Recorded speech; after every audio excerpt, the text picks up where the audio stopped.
State level की तैयारी कर रहे हैं, ग्रुप सी की तैयारी कर रहे हैं, तो हम लोग क्यों बजट पढ़ें? बिल्कुल नहीं। पिछले कुछ टाइम से, कुछ समय से लगातार आप जानते हैं कि बजट जो है वो चर्चा का विषय है और बजट पर डिस्कशन होना अनिवार्य है क्योंकि पूछ लिए जाते हैं। तो आज का जो सेशन मैंने बुलाया था कंबाइंड सेशन, और वैसे तो ये क्लास सैटरडे को होनी थी पर unfortunately due to some family reasons में आ नहीं पाया सैटरडे को, तो सैटरडे को फिर ये डिस्कशन हो नहीं पाया। तो इसको आज हम लोग जो है मंडे यानी कि आज हम लोग इसको डिस्कशन कर रहे हैं। और देखो जब भी बजट्स की बात आएगी, ठीक है, अभी मैं पीपीटी आपको दिखा रहा हूँ, तो शुरुआत करें फिर आज के क्लास की, ठीक है। और आने वाले 1 घंटे तक शांत रहना, बैठे हुए आराम से जो चीज़ लिखवाई जाएंगी वो चीज़ लिखना, और कुछ पूछना होगा तो पूछना है ना, आपस में गॉसिप्स मत करना प्लीज़। चलिए देखो आज का जो टॉपिक है वो है यूनियन बजट, यानी कि केंद्र का जो बजट आया था। और यूनियन बजट जो है वो वर्ष 2000 लिख लीजिए, यूनियन बजट, ठीक है। लेकिन इंपॉर्टेंट क्या है, ये जो इस बार का बजट आया है ये है इंटरिम बजट, ठीक है। ये कौन सा बजट है? इंटरिम बजट है, ठीक है। बस ये चीज ध्यान रखनी है। तो हिंदी में लिख सकते हैं हम लोग केंद्रीय अंतरिम बजट।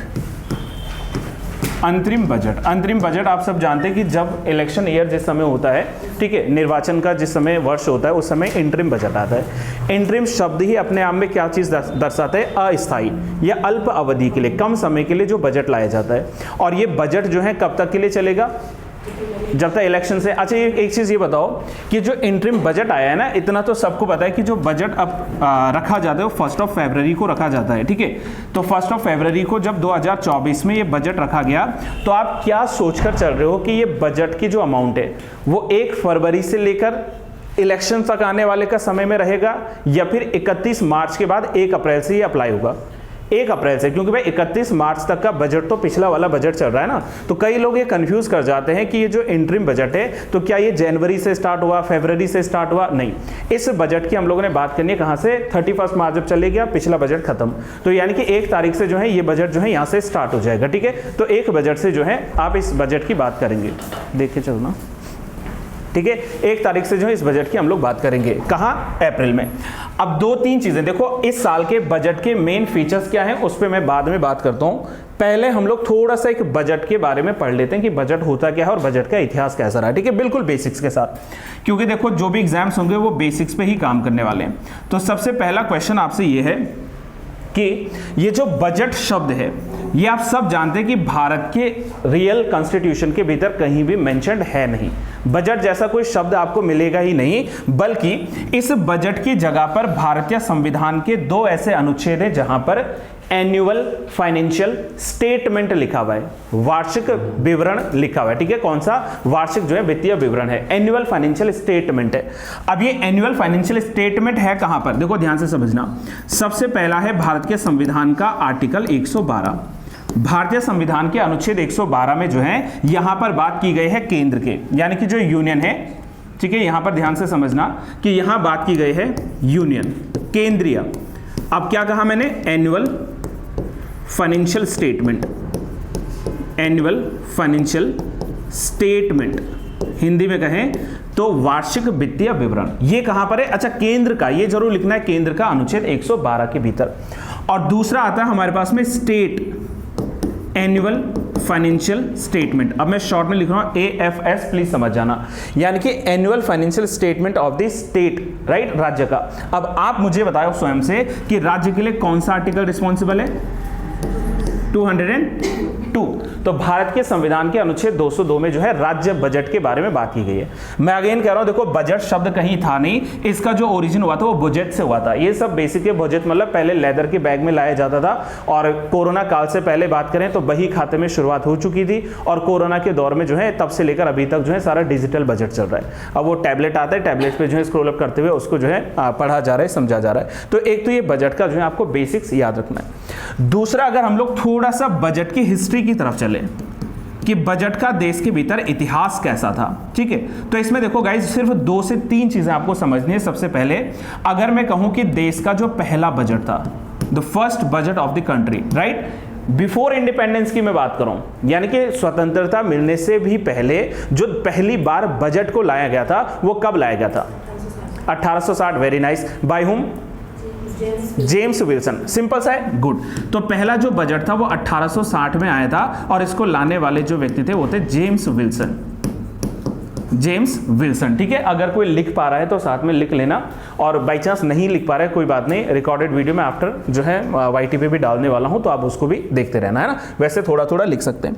अब दूसरा सवाल बता क्या बनता है कि इंडिपेंडेंट इंडिया का, इंडिपेंडेंट इंडिया की मैं बात कर रहा हूं, मतलब स्वतंत्र भारत की बात कर रहा हूं कि स्वतंत्र भारत का पहला बजट कब आया था, ये सवाल का आंसर दीजिए।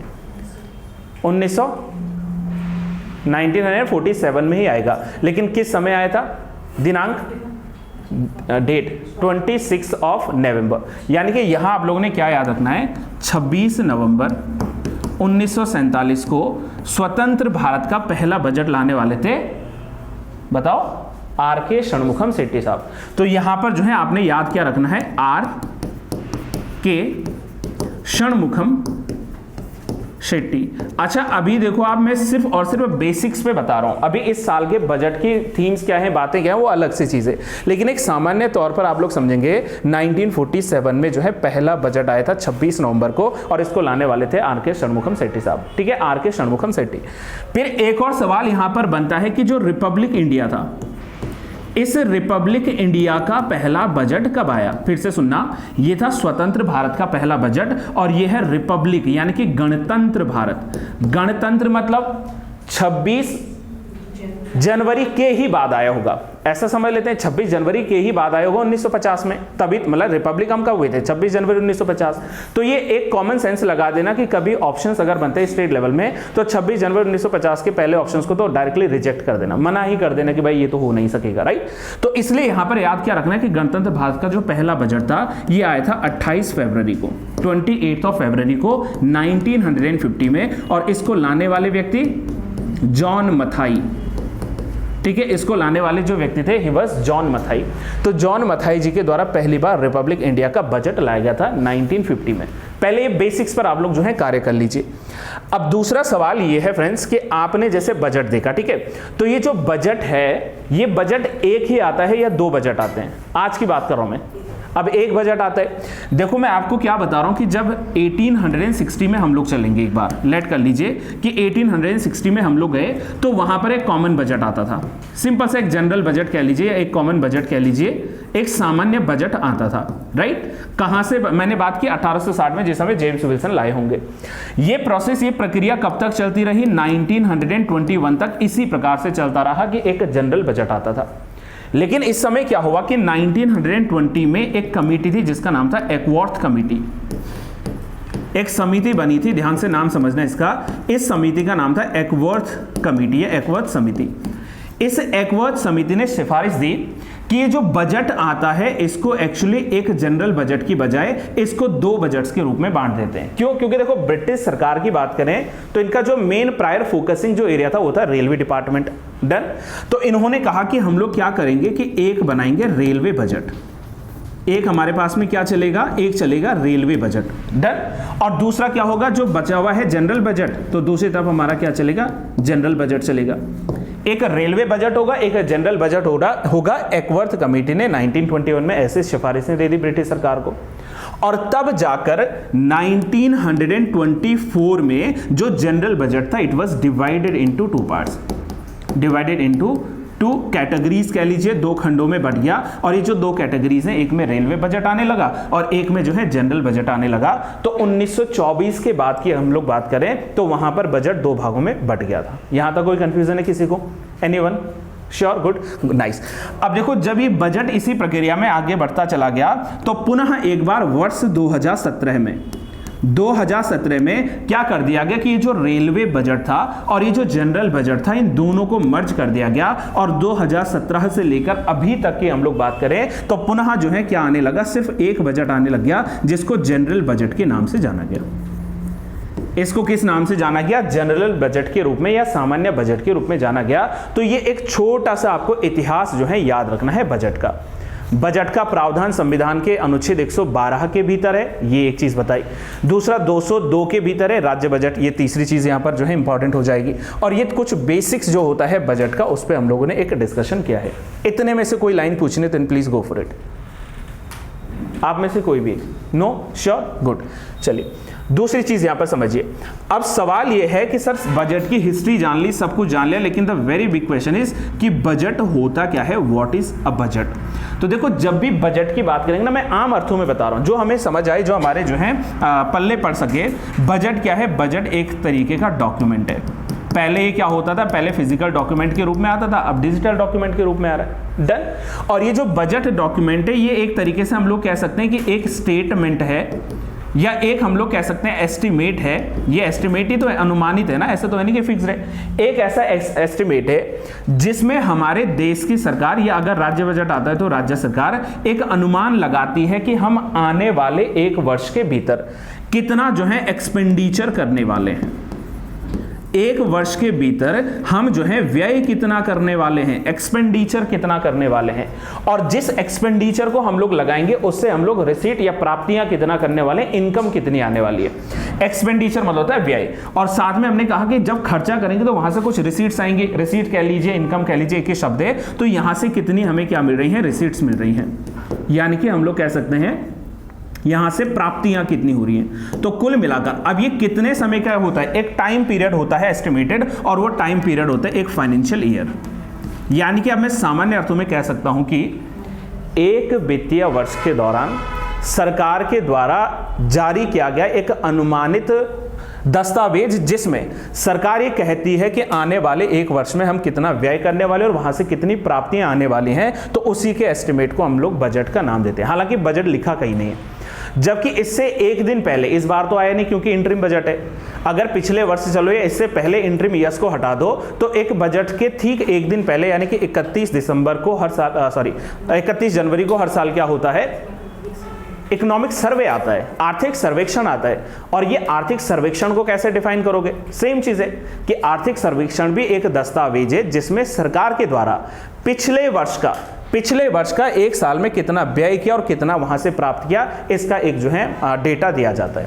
तो बजट और जो है सर्वे में क्या डिफरेंस है कि बजट होता है फॉर द अपकमिंग ईयर, आगामी वर्ष का होता है बजट, और जो सर्वे होता है वो होता है फॉर द प्रीवियस ईयर, कि जो चला गया वर्ष है उसमें कितना प्राप्त किया, कितना खर्च किया। लो जी, मैंने इसका रिपोर्ट आपके सामने रख दिया, डॉक्यूमेंट रख दिया, तो वो कहलाएगा इकोनॉमिक सर्वे।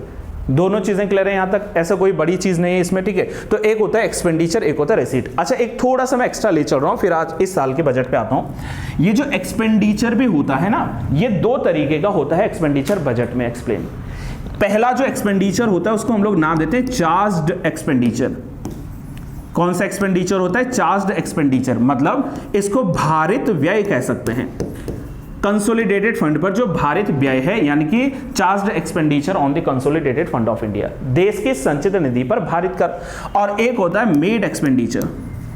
मेड एक्सपेंडिचर यानी कि होने वाला जो खर्च होता है, ठीक है, किया जाने वाला जो खर्च होता है। तो बजट की जब बात करेंगे ना, जो बजट होता है, अच्छा बजट में जो पैसे का अनुमानित बजट है, जैसे फॉर एग्जांपल अगर मैं आपसे एक सवाल पूछूं कि इस बार का जो इंटरिम बजट है वो लगभग कितना जो है रखा गया है, लगभग में बता दीजिए, कोई दिक्कत नहीं अगर जो है एग्जैक्ट आंकड़े आपको याद नहीं है। लगभग टोटल बजट 47.66 लाख करोड़, ठीक है, 47.66 लाख करोड़ इस बार का इंटरिम बजट जो है ये दिया गया है, राइट। अब मैंने कहा ये इतना पैसा सर आएगा कहां से, कौन इसको जो है पे करेगा? क्या मोदी जी घर से लाएंगे? नहीं। तो ये किससे निकलेगा? देश की संचित निधि से निकलेगा। तो जब संचित निधि से कोई पैसा निकालना होता है तो उसके लिए क्या करना पड़ेगा? उसके लिए बजट लाना पड़ेगा, और बजट को अप्रोप्रिएशन बिल के आधार पर पास करना पड़ेगा। अप्रोप्रिएशन बिल को हिंदी में कहते हैं विनियोग विधेयक। तो संसद में एक विनियोग विधेयक लाना है जिसमें चार्ज एक्सपेंडिचर भी रहेगा और जिसमें आपका क्या रहेगा, दैट इज मेड एक्सपेंडिचर्स भी रहेगा। देखो चार्ज और मेड में एक ही अंतर बता रहा हूं कि चार्ज एक्सपेंडिचर होता है, इस पर बार बार जो है संसद में वोटिंग्स नहीं होती है। ऐसा नहीं कि बार बार जो है संसद में वोटिंग हो रही, नहीं, डिस्कशन हो सकता है लेकिन वोटिंग नहीं। और मेड एक्सपेंडिचर क्या है? जहां पर पैसा निकालने के लिए वोटिंग करवाना अनिवार्य होता है, मतदान करना अनिवार्य होता है। और जब हम लोग मेड प्लस चार्ज दोनों को मिला देते हैं तो वो टोटल जो एक्सपेंडिचर होता है वही बजट में निकाला जाता है कंसोलिडेटेड फंड ऑफ इंडिया से। और इसके लिए अप्रोप्रिएशन का लाना जरूरी है। अब वो कंसोलिडेटेड फंड ऑफ इंडिया के लिए आर्टिकल 266 आपको होमवर्क है जो पढ़ना है सभी लोगों ने, ठीक है। अभी जो आप हैं और बाद में अगर व्यूअर्स देख रहे हैं कोई, तो उनको जो है ये चीज देखना है। 266 आर्टिकल क्या है, 267 क्या है, क्योंकि फंड भी देश में तीन प्रकार के हैं।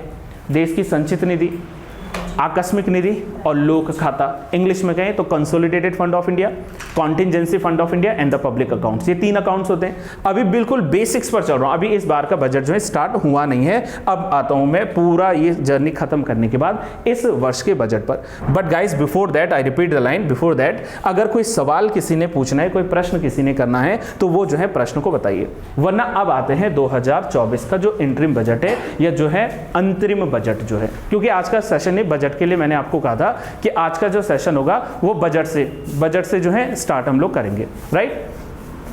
बजट से हम लोग जो है स्टार्ट इस सेशन को करेंगे। डन, चलो आ जाओ। तो दोनों में है, हिंदी में भी है, इंग्लिश में भी है। पहले मैं सार बता देता हूं आपका, तो जो है आराम से आप लोग इसको पहले देख लीजिए, समझ लीजिएगा, ठीक है। और ये की फीचर्स क्या है इस साल के बजट के, उस पर डिस्कशन हम लोग करने वाले हैं। देखो, इस साल के बजट में कुछ प्रमुख प्रावधान किए गए हैं, जिसमें सबसे पहले अगर हम लोग बात करें तो इस साल का जो कुल एस्टिमेटेड जो बजट लाया गया है वो है 47.66 लाख करोड़। सबसे पहले देखो शुरुआती यहां से होनी चाहिए, ठीक है। अब ये आप लोग नोट भी कर सकते हैं कि इस साल के बजट की अगर हम लोग बात करें,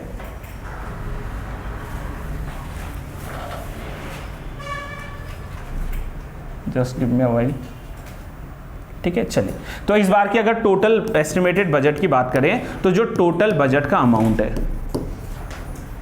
ठीक है, इसको लिख लीजिए 47.66 लाख करोड़, या हिंदी में लिख रहे हैं तो लाख करोड़। ये जो है इस समय का बजट है।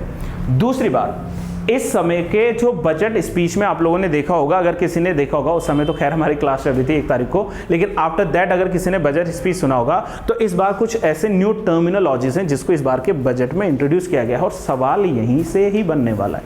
जैसे फॉर एग्जाम्पल, अगर मैं इस साल के बजट की कुछ की टर्म्स निकाल कर चलूं, ठीक है, कुछ जो की टर्म्स निकली हैं इससे, उसमें अगर सबसे पहले टर्म की बात करूं तो इसमें आया है क्या, दैट इज ज्ञान। आप जानते हैं कि जब बजट स्पीच स्टार्ट हुआ था तो निर्मला सीतारमण जी ने वहां पर जो है क्या कहा था कि वो समय गया जब प्राचीन समय में कास्ट सिस्टम जो है 4 वर्णों पर चलते थे।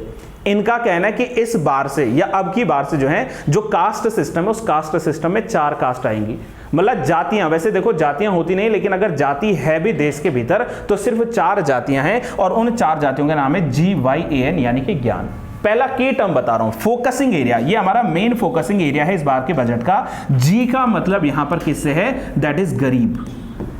जो क्या है, पुअर पर्सन से, जो गरीब है, उन गरीबों को मेन फोकसिंग जो है एरिया में रखा गया है, जी यानी कि गरीब।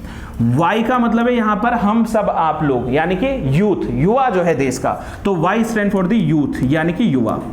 आप हिंदी में जो है युवा लिख सकते हैं बिल्कुल।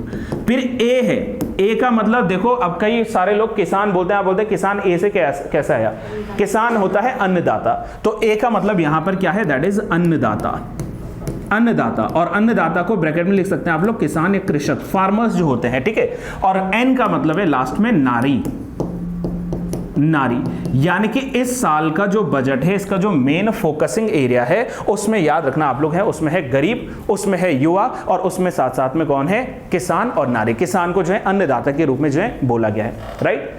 अच्छा, अगर मैं आपको इकोनॉमिक्स पढ़ा रहा होता है, दूसरा की टर्म लिख रहा हूं मैं, ठीक है, अगर मैं आपको इकोनॉमिक्स पढ़ा रहा होता तो हम लोग पढ़ते कि ग्रॉस डोमेस्टिक प्रोडक्ट जैसा कुछ एक होता है GDP, ठीक है, ग्रॉस डोमेस्टिक प्रोडक्ट। एक वित्तीय वर्ष के दौरान भारत देश की सीमा के भीतर उत्पादित कुल वस्तुओं और सेवाओं का अंतिम मौद्रिक मूल्य कहलाता है GDP। ये डेफिनेशन हम लोग पढ़ते थे इकोनॉमिक्स में, लेकिन इस बार के बजट में इन्होंने GDP का डेफिनेशन, निर्मला सीतारमण जी ने कहा कि GDP का मतलब सिर्फ इससे नहीं है, बल्कि GDP में क्या शामिल है बताओ, governance, development and the performance. 3 शब्द जो है इसमें याद रखना आप लोगों ने। पहला है गवर्नेंस, गवर्नेंस, ठीक है। दूसरा क्या है, डेवलपमेंट, विकास जो है, डेवलपमेंट या विकास, इंग्लिश में लिख लूं डेवलपमेंट। और तीसरा क्या है, परफॉर्मेंस, जो क्या होता है देश के भीतर जो भी कार्य चल रहा है उसकी परफॉर्मेंस की बात करें तो डेवलपमेंट के साथ साथ में क्या होगा, परफॉर्मेंस होगा। देखो अभी सिर्फ मैं की टर्म्स पे बात कर रहा हूं, ये क्या है, परफॉर्मेंस की बात चल रही है, परफॉर्मेंस की बात चल रही है। 2 की टर्म्स डन है, एक हो गया ज्ञान और एक हो गया GDP। ज्ञान का डेफिनेशन और GDP मतलब डेवलपमेंट, सॉरी जी का मतलब है गवर्नेंस, डी का मतलब है डेवलपमेंट और पी का मतलब है परफॉर्मेंस, ऐसा फोकसिंग एरिया नंबर 2। तीसरा जो इसका की टर्म निकल कर आया है वो आया है FDI, ठीक है। अच्छा, अब यहाँ पर नॉर्मल एफडीआई का मतलब क्या होता है, फॉरेन डायरेक्ट इन्वेस्टमेंट, यानी कि प्रत्यक्ष विदेशी निवेश जो होता है। यहाँ एफडीआई में कह दिया फर्स्ट डेवलपमेंट इन इंडिया, पहले जो है भारत में डेवलपमेंट करो। एफडीआई मतलब फर्स्ट डेवलपमेंट इन इंडिया, ठीक है, राइट, इन इंडिया। ये मैं की टर्म्स आपको बता रहा हूं जो इस साल के बजट में छांट कर आप लोग निकाल सकते हैं। एक हो गया ज्ञान, जीडीपी और जो है एफडीआई, और अंत में एक और प्रमुख जो फोकसिंग एरिया बनाया गया है वो है दैट इज ट्रिनिटी। ट्रिनिटी यानी कि त्रिवेणी को जो है इस बार फोकस किया गया है। अब ये ट्रिनिटी क्या है, इसको मैं आगे बढ़ रहा हूं, ठीक है। देखो एक और चौथा जो इंपॉर्टेंट है इसमें वो है ट्रिनिटी। हिंदी में ट्रिनिटी का मतलब होता है त्रिवेणी। अरे तीन शब्द हैं, या अगर ये समझना है ट्रिनिटी तो इसको 3D कह दीजिए, बस 3D, 3D है। D का मतलब पहला जो D है ये क्या है, आप सोच के बताओ जरा। D stand for the India is a democratic country, तो D stand for the democracy. Democracy, democracy का मतलब सब जब समझ गए लोकतंत्र। तो इन्होंने जो है लोकतंत्र पर जो है बात की है कि जनता जो है, लोकतंत्र जो है वही सबसे बड़ा जो है यहां पर है। दूसरा डी स्टैंड करता है डेमोग्राफी के लिए। दूसरा क्या है, D stand for the demography. Demography को हिंदी में क्या कहते हैं, जनांकिकी। दूसरा जो डी है हिंदी में इसके लिए क्या शब्द यूज होगा, जनांकिकी। और तीसरा जो डी आता है माय डियर फ्रेंड्स उसमें आता है डाइवर्सिटी। तीसरा जो डी है इसमें आती है डाइवर्सिटी, और डाइवर्सिटी का मतलब होता है विविधता। डाइवर्सिटी स्टैंड फॉर द विविधता। एज यू ऑल नोस कि India is a diverse country on the basis of आप लैंग्वेज कह लीजिए, रिलीजन कह लीजिए, ठीक है। तो इंडिया एक डाइवर्स कंट्री है, तो इसलिए इस बार का जो मेन फोकसिंग एरिया है वो ट्रिनिटी में 3D रखे गए हैं, 3Ds रखे गए हैं, जिसमें डेमोक्रेसी, डेमोग्राफी एंड जो है डाइवर्सिटी को फोकस किया जाएगा। तो कुल मिलाकर जो इस बार के बजट का जो सार निकल कर आया, जो निचोड़ निकल कर आया, तो जो हमारे मेन फोकसिंग एरियाज हैं उन फोकसिंग एरियाज में ज्ञान सबसे पहला, 3D यानी कि जिसको ट्रिनिटी भी आप लोग कह सकते हैं, ये दूसरा आ जाएगा। तीसरा हमारे पास में जो है एफडीआई, और चौथा हमारे पास में आ गया जीडीपी। ये जो है हमारे पास में मेन फोकसिंग एरिया इस वर्ष के जो है बजट में लिखे गए हैं, इस साल के बजट में दिए गए हैं। यहां तक का कुछ और बात करनी है गाइस तो प्लीज गो फॉर इट। पक्का ऑल ऑफ यू, ठीक है। अब देखो दो वन लाइनर क्वेश्चन है आपके पास। अगर मैं बोलूं कि देश के भीतर बजट को प्रेजेंट करने वाली जो नोडल एजेंसी है वो कौन सी है, डिपार्टमेंट ऑफ इकोनॉमिक अफेयर्स है, राइट। और डिपार्टमेंट ऑफ इकोनॉमिक अफेयर्स के ही भीतर क्या होता है, एक बजट डिवीजन होता है। डिपार्टमेंट ऑफ इकोनॉमिक अफेयर्स के भीतर जो है एक बजट डिवीजन होता है। उस बजट डिवीजन के द्वारा जो है बजट को प्रिपेयर किया जाता है। हालांकि बजट को रखवाने का प्रावधान कौन कराते हैं, देश के राष्ट्रपति करवाते हैं। राष्ट्रपति की जब आप लोग जो है पावर्स पढ़ते हैं, उनकी जो है फाइनेंशियल पावर्स पढ़ते हैं, तो वहां लिखा है कि बजट को इंट्रोड्यूस करने के लिए जो है राष्ट्रपति का जो है अनुमति होना क्या है, अति अनिवार्य है। तो ये प्रारंभ में आपको जानना पड़ेगा। इसके अलावा अगर हम लोग बात करें तो कुछ फैक्चुअल चीजें रटी जा सकती हैं, जैसे for example longest budget speech अभी तक का किसने दिया है। आपसे एक सवाल है, ठीक है, आपसे एक सवाल है कि अभी तक का अगर हम लोग लॉन्गेस्ट बजट स्पीच की बात करें, अच्छा इसमें भी थोड़ा एक लॉजिक है, रुको जरा ध्यान से समझना। Longest budget speech in the terms of word count की मैं बात करूं, यानी कि शब्दों के अनुसार पर अगर वर्ड काउंट किए जाएं, शब्द काउंट किए जाएं कि सबसे लंबा स्पीच शब्दों के हिसाब से कि कितने शब्द उन्होंने बोले हैं, तो ये अभी तक का जो सबसे बड़ा बजट था वो था 1991 वाला, जिस समय जो है डॉक्टर मनमोहन सिंह जी ने बजट प्रस्तुत किया था। ये बजट जो है ये 1991 वाला है, 1991 वाला, जिस समय डॉक्टर मनमोहन सिंह जी ने बजट को प्रस्तुत किया था। और इनके जो टोटल वर्ड काउंट है, हालांकि इतना detail I don't think so कि पूछेगा एटलीस्ट उत्तराखंड एग्जाम, तो वो थे 18,650 वर्ड, 18,650 शब्दों का उन्होंने प्रयोग किया था। बस ये एक बार हमने सुन लिया कि भाई इतने वर्ड से, आई डोंट थिंक सो कि आप लोगों को जो है बहुत नींद खोनी, अगर याद रहे देन वेल एंड गुड, नहीं रहे तो नॉट अ बिग डील। दूसरा आता है लॉन्गेस्ट बजट स्पीच, जो है मतलब कितने समय के लिए किसी ने बोला, समझ रहे हो। दूसरा क्या कहा मैंने, लॉन्गेस्ट जो बजट स्पीच है, हिंदी में कोई लाइन दिक्कत करेगी प्लीज रोक लेना, पूछ लेना। Speech in the terms of what, मतलब कितने आवर्स के लिए जो है बोला गया था, कितने घंटे के लिए जो है बजट प्रस्तुत किया गया था। तो ये कोई और नहीं, निर्मला सीतारमण जी ही हैं, जिन्होंने वर्ष 2020 में 2 घंटे 2.42 आवर्स के लिए जो है ये बोला था। ठीक है, 2.42 आवर्स, ये इंपॉर्टेंट याद रखना।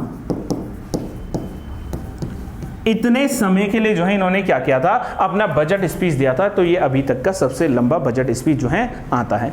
बाकी जो वन लाइनर चीज़ें हैं वो आप कई दफ़े पढ़ भी चुके होंगे, ठीक है।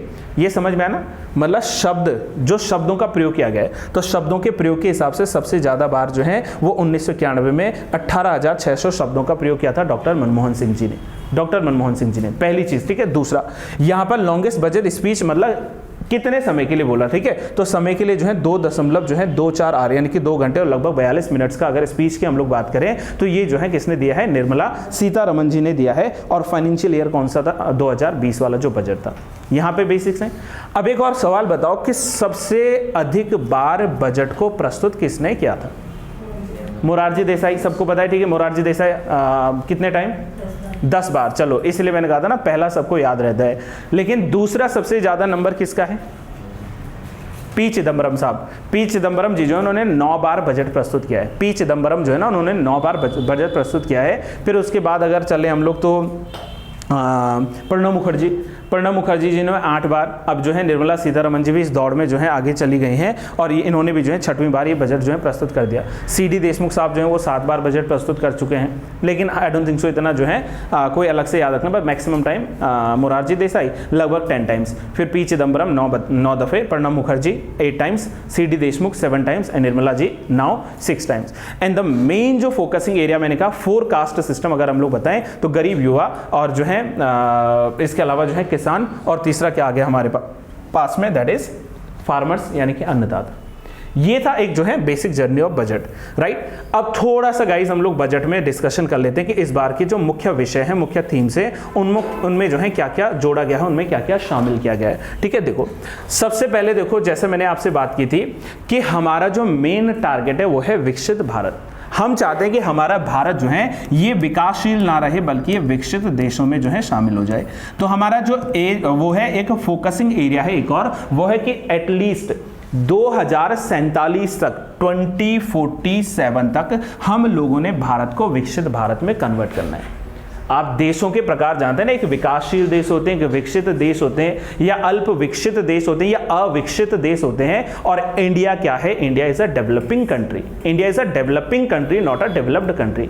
Now our prior focus to कि भाई एटलीस्ट 2047 पहुंचते पहुंचते हम भारत को क्या बनाएंगे? विकसित भारत बनाएंगे। और विकसित भारत के साथ साथ सबका विकास होना चाहिए। काफी समय से आप जो है नरेंद्र मोदी जी को सुन रहे हैं कि दोस्तों सबका साथ सबका विकास होना चाहिए। तो इस बार भी वही है, सबका साथ सबका विकास और सबका विश्वास जो है, इन थीम्स के साथ में हम लोग क्या करेंगे? देश में जो है देश को आगे बढ़ाने का प्रयास करेंगे। ये इस बार का थीम है। और जो मैंने ट्रिनिटी की बात की थी सबसे पहले शुरुआत में, देखो इसमें ये 3 चीजें हैं, दैट इज डेमोग्राफी है, डेमोक्रेसी और डाइवर्सिटी है। और ये जो है सबका प्रयास रहेगा कि हम लोग जो है डाइवर्सिटी, डेमोग्राफी और जो है डेमोक्रेसी को अचीव कर सकें। एटलीस्ट वर्ष 2047 तक देश को क्या बनाना है? विकसित भारत में कन्वर्ट करना। तो ये हमारा जो है पहला है। डन।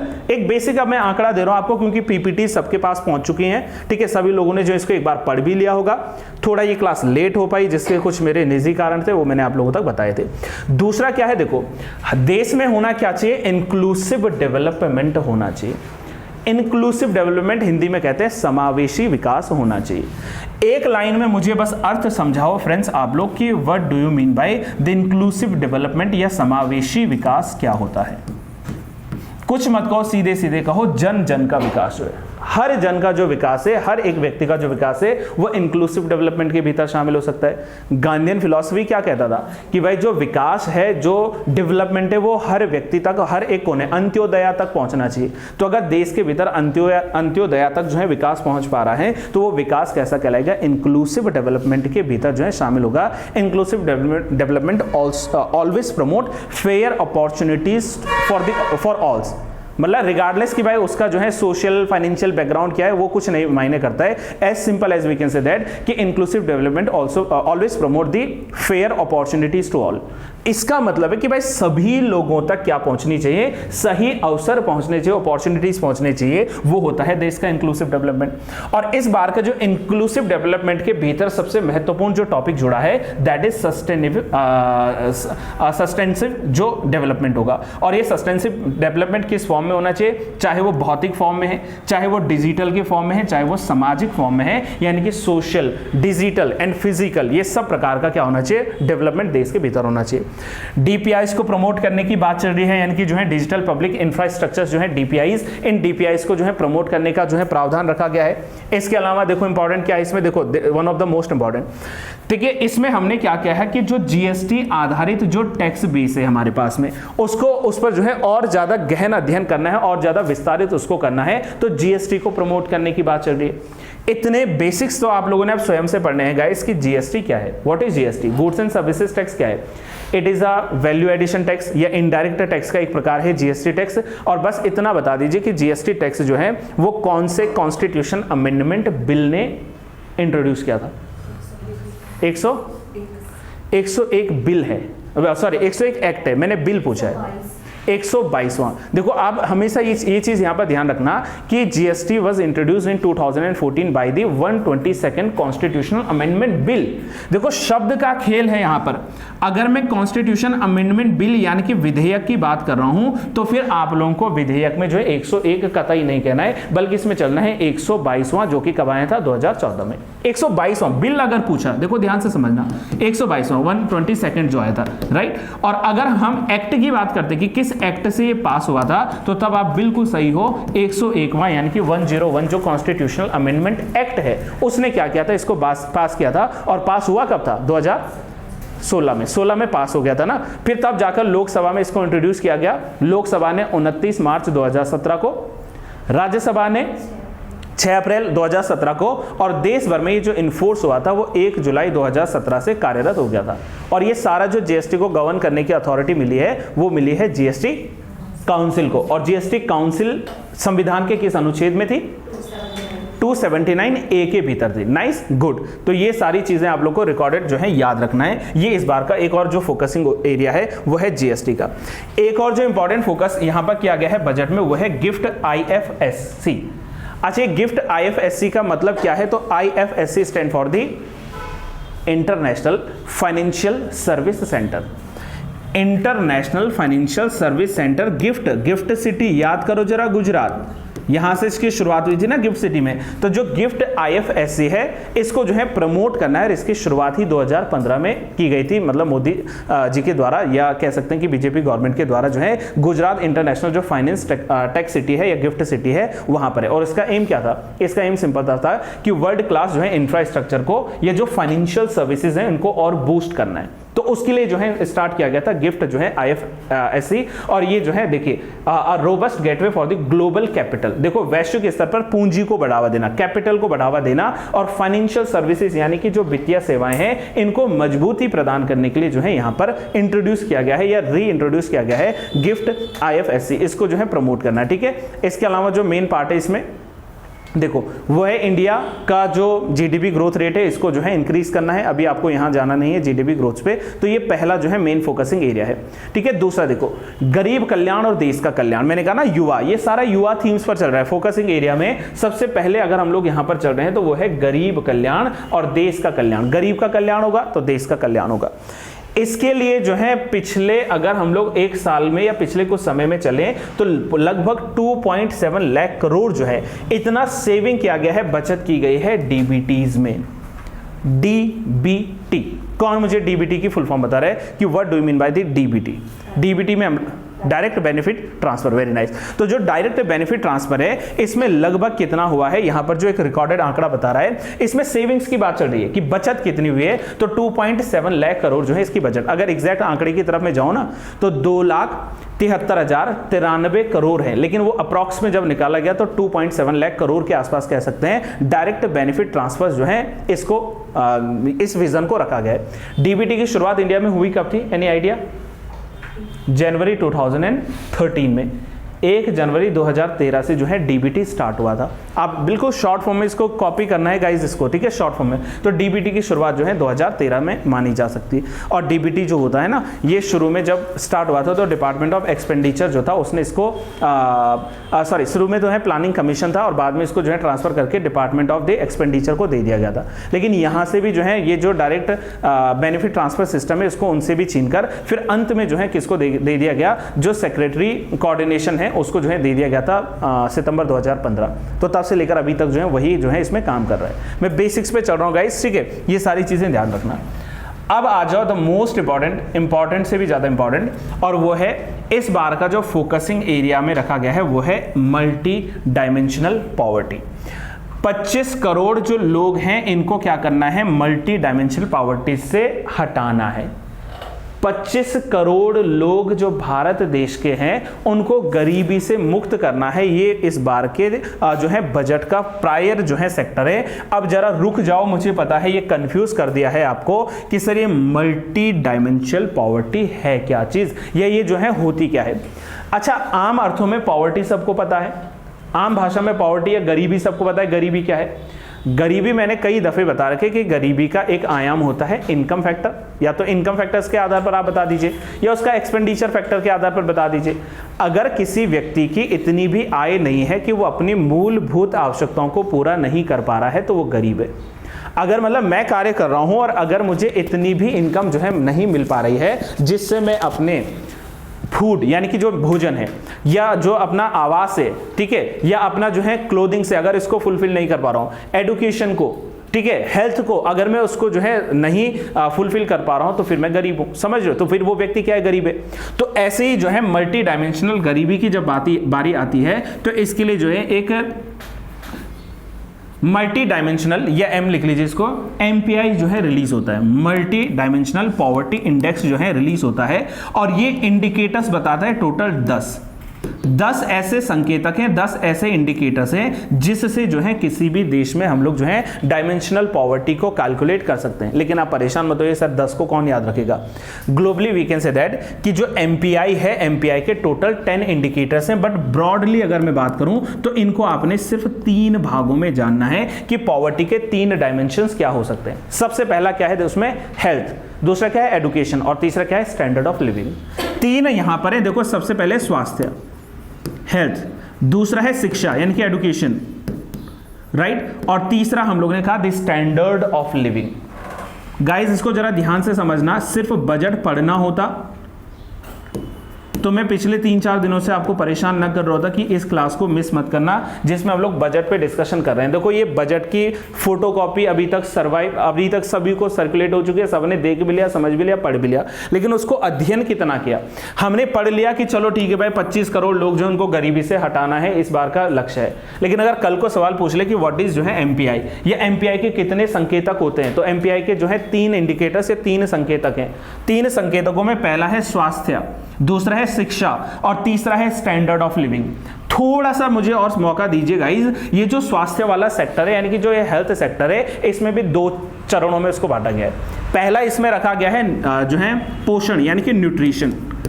स्वास्थ्य के भीतर सबसे पहले क्या रखा गया है, पोषण की बात चल रही है, और दूसरा इसमें है चाइल्ड जो है एडोलसेंट मोर्टेलिटी इंडिकेटर्स जो है, जो बाल मृत्यु दर है ना, जिस देश में जितनी कम बाल मृत्यु दर है उस देश में गरीबी का आंकड़ा जो है वो उतना कम है। भाई गरीब लोग कम होंगे तो जो बाल मृत्यु दर है, चाइल्ड जो मोर्टेलिटी जो रेट है तो वो भी कम होगी, ठीक है, चाइल्ड मोर्टेलिटी रेट कह लीजिए यहाँ पर, ठीक है। तो एक यहाँ पर क्या आएगा, न्यूट्रिशन, और दूसरा आएगा चाइल्ड मोर्टेलिटी रेशियो। इस पर मतलब देखा जाता है कि जिस देश में ये रेशियो ज्यादा होगा वो देश ज्यादा गरीब है, जिस देश में ये रेशियो कम होगा वो ज्यादा जो है कम गरीब है, जिस देश में पोषण की व्यवस्था अधिक होगी वो देश समृद्ध है। जहां पर पोषण कम है, न्यूट्रिशन नहीं मिल रहा है, तो वो क्या है, वहां पर माल न्यूट्रिशन का शिकार हो सकता है, समझ रहे, कुपोषण का शिकार हो सकता है। तो जब भी हेल्थ की बारी आएगी तो हेल्थ में 2 हैं, एक आता है न्यूट्रिशन और दूसरा आता है child and the adolescent mortality rate. शिक्षा की बात करें तो शिक्षा में भी 2 इंडिकेटर शामिल है, एक क्या, ईयर्स ऑफ स्कूलिंग और दूसरा school attendance. Years of schooling मतलब जो है किस व्यक्ति को कितने समय जो है स्कूल में किसने व्यतीत किया है। भाई आप स्वयं सोचो ना कि कोई कहता है कि मैं 5वीं पास हूँ, कोई कहता है मैं 10वीं पास हूँ, 8वीं पास हूँ, कोई कहता है मैंने पीएचडी की, कोई कुछ। तो जहाँ पर हम लोग क्या देख रहे हैं, डायमेंशंस की बात करें तो एजुकेशन में 2 चीज़ जुड़ता है। एक तो ईयर ऑफ जो है स्कूल्स जुड़ता है कि भाई ईयर्स ऑफ स्कूलिंग क्या रही है, और दूसरा स्कूल अटेंडेंस इंडिकेटर्स होते हैं जो इसके भीतर जुड़ते हैं। एमपीआई इसमें मैं थोड़ा डिटेल जा रहा हूँ। और बाकी रही स्टैंडर्ड ऑफ लिविंग की, तो इसमें थोड़ा ब्रॉड है क्योंकि इसमें टोटल मिलाकर जो है 6 इंडिकेटर्स है, 6 इंडिकेटर्स है। मैं 1-2 बस बेसिक्स आपको बता देता हूँ। जैसे 6 इंडिकेटर्स में हाउसिंग, आवास किसी व्यक्ति के पास है कि नहीं है, हाउसिंग हाउस होल्ड की बात करें। तीसरा इसमें जो है टाइप ऑफ कुकिंग फ्यूल, क्या कुकिंग फ्यूल का टाइप क्या है, क्या उस तक जो है उज्ज्वला योजना के अंतर्गत क्या उस तक जो है ये एलपीजी गैस सिलेंडर पहुंचा नहीं, मतलब जो है जो वो होता है ना फ्यूल्स से जो कार्बन निकलता है क्या उससे वो बच पा रहा है कि नहीं। तो हमेशा कुकिंग फ्यूल्स भी देखे जाएंगे कि किसी व्यक्ति के पास पहुंचा है कि नहीं, ठीक है। इसके अलावा एक्सेस टू दिस सैनिटेशन, आज भी कई ऐसे घर हो सकते हैं जहां पर अभी भी शौच ना बना हो, शौचालय ना बना हो, समझ रहे हो। शौचालय मतलब जो है सैनिटेशन का कोई वहां पर मामला नहीं है, तो वो गरीबी का ही तो एक निशान है। भाई किसी के घर में अगर शौचालय है तो ये भी तो एक कारण हो सकता है कि भाई गरीबी की वजह से वो व्यक्ति नहीं बना पा रहा है। इसके लिए सरकार ने जो है स्कीम्स जो है चलाई हैं, अवेयरनेस प्रोग्राम चलाए हैं। तो अगर एक्सेस टू सैनिटेशन नहीं है ले आ सकते हैं। ड्रिंकिंग वाटर फैसिलिटी नहीं है या इलेक्ट्रिसिटी नहीं है, मेरी बात समझो ध्यान से। Housing, household asset, type of cooking fuel, access to the sanitation, drinking water, electricity, अगर ये नहीं पहुंच पा रहा है गाइज, तो ये जो है मल्टी डायमेंशनल पॉवर्टी को इंडिकेट करता है। अब मैं बहुत ज्यादा नहीं जाना चाह रहा हूं, बस इसको यहां पर रोक लेते हैं। तो एमपीआई जो है अपने आप में एक महत्वपूर्ण इसके भीतर योजना हो सकेगी। बहुत ज़्यादा तो नहीं हो रहा है, समझ रहे हो ना, इतनी सारी बातें बेसिक्स हैं, बस थोड़ा देखो फोकस तो करना पड़ेगा, है ना, थोड़ा सा हमें अवेयर होना पड़ेगा। इसके अलावा देखो सबसे इंपॉर्टेंट, इसको मैं मिटा दूं यहाँ से, ये वाला नोट हो गया, ठीक है। ये नोट नहीं भी हुआ होगा, सारी चीज़ें रिकॉर्डेड फॉर्म में आपको मिलेंगी। तो उसके बाद, और इसका मैं पीडीएफ भी आपको भेजूंगा, जो भी पीडीएफ मैंने बना रखी है तो उस पर मैं आपको ये जरूर दूंगा। अच्छा, एक और जो बड़ा मैं फोकसिंग एरिया इसमें बता देता हूँ, ठीक है, उसमें हम लोग चलेंगे पीएम स्वनिधि पर, ठीक है। एक और जो यहां पर है मेन स्कीम है वो है PM Svanidhi, credit assistance to 78 lakh street vendors, यानी कि जो स्ट्रीट वेंडर्स हैं उनको, अच्छा इसका नाम ही था ना, देखो यहां पर SVA का मतलब क्या था, स्ट्रीट वेंडर आत्मनिर्भर निधि, भारत सरकार के द्वारा, मतलब स्ट्रीट वेंडर आत्मनिर्भर निधि की बात चल रही है। निधि का मतलब पहले होता है फंड, कोष होता है, और आत्मनिर्भर मतलब जो सेल्फ रिलायंस होते हैं। और ये कौन होंगे, जो स्ट्रीट वेंडर्स होते हैं, जो आते हैं ना, स्ट्रीट वेंडर्स जो आते हैं, क्या बोलते हैं इनको, फेरी वालास टाइप जो होते हैं, ठीक है, जो रेडी लगाकर आते हैं, फेरी वालास जो होते हैं। तो इनको क्या करना है, इनको प्रमोट करना है। और ऐसी स्कीम जो है 1 जून 2020 को शुरू हुई थी। देखो अगर हम लोग इस निधि की बात करें ना, तो ये 1 जून 2020 को शुरू हुई थी, और इसका जो मेन फोकसिंग एरिया था वो यही था कि जो स्ट्रीट वेंडर्स हैं उनको अगर लोन चाहिए तो उनको लोन फैसिलिटी सरकार प्रोवाइड कराए। तो लोन फैसिलिटी या loan access to the vendors, अगर हम लोग बात करें स्ट्रीट वेंडर्स, तो उस पर जो है फोकस किया जाएगा।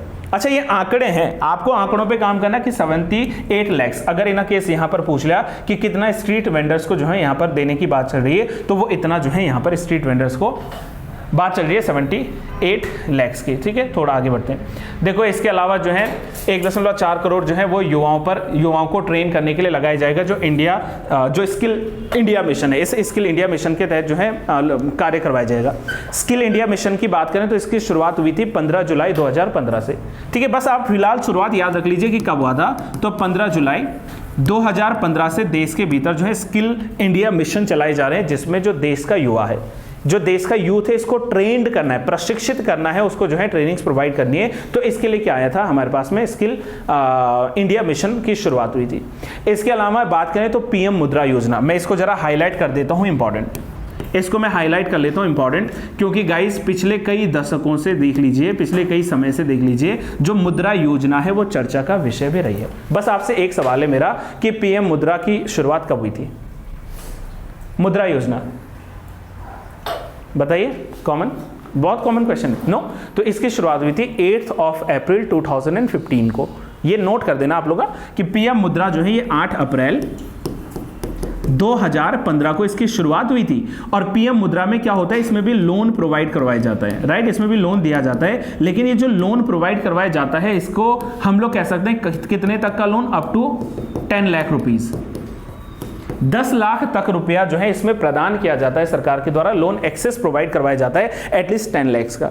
लेकिन सवाल यह है कि ये लोन मिलेगा किसको? तो यहाँ पर जो है देखो लिखा भी है, जो न्यू एंटरप्रेन्योर्स होते हैं, नए जो उद्यमी होते हैं, और स्पेशली जो MSME सेक्टर में कार्य करना चाहते हैं। MSME तो पता है आपको, M यानी कि माइक्रो, S यानी कि स्मॉल, M यानी कि मीडियम, और E मतलब एंटरप्राइजेस जो होते हैं। तो जो MSME है, ध्यान से समझना है, जो MSME है यानी कि micro, small and medium enterprises, यानी कि सूक्ष्म, लघु और मध्यम जो क्या है उद्यम है। हिंदी में लिख लीजिए, सूक्ष्म, लघु एवं मध्यम जो क्या है उद्यम है, मध्यम था ये, ठीक है, मध्यम उद्यम जो है इनके लिए। और ये जो मुद्रा है ना, मैंने कहा ये 10 लाख रुपए तक का लोन देता है, लेकिन लोन भी जो है ये 3 कैटेगरीज में देता है, 3 श्रेणी में जो है लोन जाता है। अगर आपने सुना है, इसको कैसे याद रखना, जैसे एक बालक को घर में याद रखते हैं, सबसे पहले क्या होता है बालक, छोटा शिशु। तो ये जो मुद्रा के अंतर्गत जो लोन मिलता है ना, ये 3 कैटेगरीज में मिलता है, और सबसे पहली जो कैटेगरी आती है उसमें आती है शिशु, SHISHU, शिशु। और शिशु के तहत कितना लोन मिलता है, अप टू 50,000, 50,000 तक का लोन मिलता है। अच्छा, मुद्रा में देखो मैंने कहा मैक्सिमम कितना मिलेगा, 10 लाख, लेकिन अगर किसी को मान लीजिए कि 40 लाख का लोन चाहिए, 30 लाख का लोन चाहिए, कोई मान ला स्मॉल जो है इंडस्ट्री या स्मॉल बिजनेस कोई खोलना चाह रहा है, उसको ज़्यादा नीड नहीं है, 30,000 रुपया चाहिए, ठीक है, या 25,000 रुपया चाहिए, तो वो मुद्रा लोन ले सकेगा। और ऐसा नहीं कि 10 लाख ही लेना है, ऐसा जरूर नहीं। अगर उसको 50 लाख तक का लोन लेना है, जितना भी है, तो 50 लाख तक का जो लोन लेगा मुद्रा के अंडर, वो कहलाएगा आपका शिशु। पहला क्या आता है, शिशु। दूसरा क्या आता है, किशोर।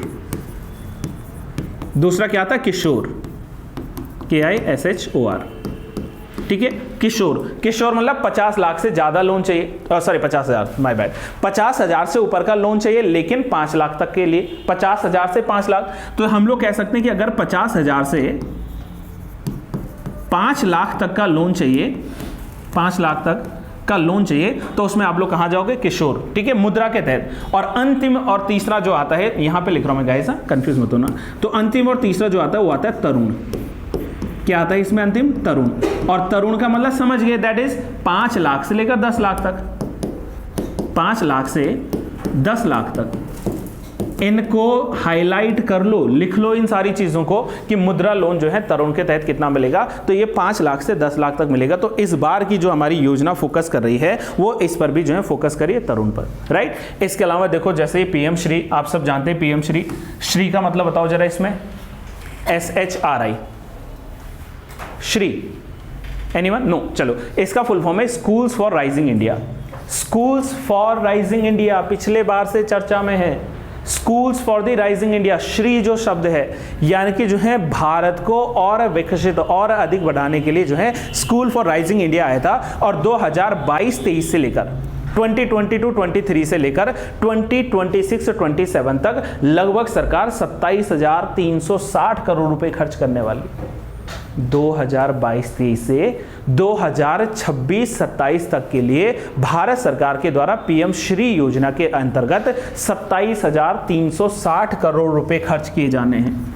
27,360 करोड़ रुपए खर्च किए जाने हैं। 22-23 से मैंने बात की, 22-23 में जो है 4,000 करोड़ की बात हुई थी, यहां 6,050 करोड़ की बात हो गई है। तो इन दोनों को अमाउंट को मिलाकर जितना आया, उसके बावजूद जो बचा अमाउंट है, इतना जो है खर्च करने वाली है सरकार एटलीस्ट 2026-27 तक। किस पे, देश भर के जो स्कूल हैं, उन स्कूल्स में बेहतर जो है टेक्नोलॉजीज के तहत, बेहतर जो है ट्रेनिंग्स के तहत, या जो है अच्छी सुविधाओं, अच्छी पुस्तकों, अच्छे एनवायरनमेंट के साथ जो है देश को जो है क्या करना है, और राइज करना। और देश के बुनियाद कहां से बनती है, स्कूलों से। तो इसलिए PM श्री योजना कहते हैं कि दे स्कूल, श्री में S यानी कि स्कूल, तो स्कूल को राइज करना है, स्कूल को जो है और अधिक विकसित करना है। इस बार के बजट का एक जो है फोकसिंग एरिया है। मैं अगेन कह रहा हूं गाइस, हो सकता है थोड़ा डिटेल ज्यादा चले जाऊं, समय भी आप लोगों से ज्यादा ले लो, मोर देन 1 आवर, लेकिन ये सारी चीजें आपको समझना पड़ेगा। एक एक जो है बजट के एक एक पॉइंट्स को आपको मैं बता रहा हूं, इन चीजों को समझना आप लोग, ठीक है। चलिए, फोकसिंग एरिया में दूसरा हम लोगों ने कहा अन्नदाता। ठीक है, ध्यान से समझो। अन्नदाता, अन्नदाता कौन होता है देश का? अन्नदाता होता है किसान, कृषक। तो कृषकों के लिए सदैव जो है सर्वप्रथम रहना पड़ेगा। जैसे जो पीएम किसान योजना है, इस पीएम किसान योजना के तहत जो है सीधे सीधे डायरेक्ट फाइनेंशियल असिस्टेंट मिलेगा लगभग कितना? 11.8 करोड़ फार्मर्स को। देश भर के 11.8 करोड़ किसानों को पीएम किसान समृद्धि योजना के तहत, इसका पूरा नाम है ना पीएम किसान जो है सम्मान योजना है, समृद्धि योजना। तो पीएम किसान जो सम्मान योजना है, इसके तहत क्या मिलेगा? इनको फाइनेंशियल असिस्टेंस दिया जाएगा, वित्तीय सहायता प्रदान की जाएगी। भूल गए आप लोग? बताओ जरा, कोई ऐसे फार्मर बैकग्राउंड से आता है? क्या होता है इसमें? अच्छा पहले बताओ, ये शुरुआत कब हुई थी? इस योजना की शुरुआत कब हुई थी? नहीं, 1 फरवरी 2019 से इसकी शुरुआत हुई थी, 19 में। और इसके तहत क्या होता है कि जो गरीब कृषक होता है उसके खाते में 6,000 रुपये सरकार के द्वारा डाले जाते हैं। ऐसा कह सकते हैं फाइनेंशियल, या ऐसा कह सकते हैं हम लोग कि मिनिमम इनकम सपोर्ट के रूप में। मैंने इसको MIS कह लिया, मिनिमम इनकम सपोर्ट, यानी कि न्यूनतम आय समर्थन। किसानों को न्यूनतम आय समर्थन देती है सरकार। 6,000 रुपए उनके जो अकाउंट में आएंगे। हालांकि वो इंस्टॉलमेंट में आते हैं, 3 इंस्टॉलमेंट बनती है, 2-2 की। तो 2,000 एक बार, 2,000 दूसरी बार, 2,000 तीसरी बार। तो 1 वर्ष के भीतर जो है, प्रत्येक वर्ष है ना, ऐसे नहीं हर महीने, 1 वर्ष के भीतर जो है 6,000 रुपए का फाइनेंशियल असिस्टेंस कह सकते हैं, किसको दिया जाएगा? वो फार्मर्स को दिया जाएगा। इसके लिए किसान योजना आई थी। तो अभी जितने फार्मर्स को दिया उसके अलावा भी हम लोग क्या करेंगे? लगभग देश भर के 11.8 करोड़ फार्मर्स जो हैं, इनको हम लोग जो है इसमें क्या करने वाले हैं? बेनिफिट देने वाले हैं। इसके अलावा जो है देखो, पीएम फसल बीमा योजना, अभी कुछ दिन पहले ही, 2-3 दिन पहले हम लोगों ने डिस्कस किया था क्लास में। ठीक है, क्रॉप इंश्योरेंस दिया जाएगा 4 करोड़ देश के किसानों को। ठीक है, अब देखो भाई ये डिजिट्स, तो अब इसका मैं फाइनली ऐसा कुछ वर्डिक्ट तो दे नहीं सकता कि ये डिजिट इंपॉर्टेंट है, या ये भी नहीं कह सकता नहीं इंपॉर्टेंट है। Who knows about the examiner's mind? क्या पता कल को पूछ ले कि इस बार जो है नए बजट में, इंटरिम बजट में फसल बीमा योजना के तहत जो है कितने किसानों को रखा गया है? तो लगभग 4 करोड़ फार्मर्स को रखा गया है। और इसमें हम लोगों ने अभी कुछ दिन पहले पढ़ा था। तो बताओ फसल बीमा योजना की शुरुआत कब हुई थी? 2016 में, जनवरी 2016 में ना, 13 जनवरी 2016 को इसकी शुरुआत हुई थी। और इसमें जो है कौन कौन सी फसलें शामिल हैं? 3 ही क्रॉप्स हैं, राबी क्रॉप्स, खरीफ क्रॉप्स और कमर्शियल एंड हॉर्टिकल्चर। हिंदी में सुनो, जो प्रधानमंत्री फसल बीमा योजना है, इसमें 3 फसलों को शामिल किया गया है, रबी की फसलें, खरीफ की फसलें, और तीसरे में आता है वाणिज्यिक और बागवानी। इंग्लिश में कहें तो commercial and horticulture. Commercial and horticulture में कितना प्रीमियम जमा करना है किसान ने? 5%। और राबी क्रॉप्स में 2%, और खरीफ में 1.5%। अब सुनो जरा ध्यान से, देखो इसमें क्या है कि जो राबी की फसल है उसमें है 1.5%, रबी जो क्रॉप्स है ना उसमें 1.5% जो है प्रीमियम, और खरीफ में जो है 2% के हिसाब से, और कॉमर्शियल और हॉर्टिकल्चर में 5% के हिसाब से प्रीमियम। और शेयर जो है 50-50% स्टेट गवर्नमेंट और सेंट्रल गवर्नमेंट। हाँ, अगर मान लीजिए कि वो विशेष राज्य किसी को दर्जा मिला है तो वहाँ पर 90 और 10 के रेशियो में आ जाएगा। और ये बनाई क्यों थी योजना? अगर किसी किसान की फसल जो है नष्ट हो जाती है कुछ प्राकृतिक कारणों से, तो उसको सरकार क्या दे सकेगी? उसको सरकार बीमा दे सकेगी, उसको सरकार जो है वहां पर प्रोवाइड कर सकेगी। ठीक है, चलो गाइस थोड़ा सा और आगे बढ़ते हैं जल्दी से। इसके अलावा जो है ई नेम को फिर से प्रमोट किया गया है। अच्छा, ई शब्द जहां भी आता है, इतना तो सबको पता है, ये इलेक्ट्रॉनिक मीडिया को बढ़ावा देता है। ठीक है, इलेक्ट्रॉनिक शब्द आ जाएगा। और नेम का मतलब क्या है यहाँ पर? अब please don't say non align movement. NAM क्या है यहाँ पर? E NAM, national agriculture market. NAM stands for the national agriculture market, राष्ट्रीय कृषि बाजार, नेशनल एग्रीकल्चर मार्केट। और ये जो नेशनल एग्रीकल्चर मार्केट है, यानी कि ये जो नेम की बात कर रही है, आखिर ये नेम करता क्या था? ठीक है, देखो ये नेम क्या करता है कि ऑनलाइन मंडीज जो होती हैं, ठीक है, एपीएमसीज के थ्रू जो है या ऑनलाइन क्या करता है, मंडीज को इंटरकनेक्ट करता है। और इससे क्या होता है कि जो प्रोडक्ट्स का मान लीजिए इंपोर्ट एक्सपोर्ट है उसको इजी बनाता है, उसको और आसान बनाता है। भाई सारी चीज डिजिटल ही है। देहरादून में बैठा हुआ एक व्यापारी जो है कह रहा है कि भाई मुझे जो है इतना सामान चाहिए, वहां से ऑनलाइन उसने जो भी बुकिंग की पहुंच गया, यहाँ से पैसा ट्रांसफर कर दिया। तो मतलब ई नेम क्या है, देखो ध्यान से समझना, इसमें एकीकरण किया जाएगा लगभग 1361 मंडीज का ई नेम के भीतर। और ये ट्रेडिंग वॉल्यूम लगभग जो है 3 लाख करोड़ तक को जो है समर्थन करने वाला है। इससे पहले जो मंडीज थी ना वो 1000 मंडीज थी, और अब उनको इंक्रीज करके जो है 1361 जो है कर दिया गया। 361 जो है मंडीज को इसमें और जो है शामिल मान लिया जाएगा। तो ई नेम को जो है इस बार प्रमोट किया गया है।